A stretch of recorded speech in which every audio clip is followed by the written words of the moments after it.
माझा एक मित्र आहे, त्याचं लग्नाचं बघायचं चालू आहे, पण त्याला आत्तापर्यंत कमीत कमी 8-10 मुलींनी रिजेक्ट केलेलं आहे. ह्याचं कारण असं नाही की तो दिसायला चांगला नाही, तो दिसायला एक नंबर आहे. आणि विशेष म्हणजे त्याला 1,00,000 रुपये महिन्याला पगार असलेली नोकरी आहे आणि त्याचं स्वतःचं घर आहे आणि त्याच्याकडं एक मस्त 4 चाकी गाडी देखील आहे. तरी पण त्याला रिजेक्ट करण्याचं कारण काय माहिती आहे का?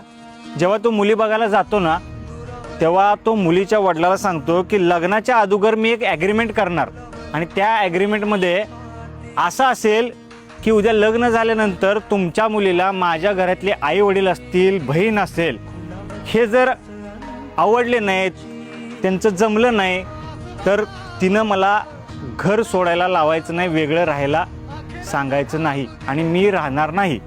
आणि त्यानंतर जर ती स्वतः घर सोडणार असेल तर तिला माझ्या इस्टेटीमधून, माझ्या प्रॉपर्टीमधून मी 1 रुपयाही देणार नाही.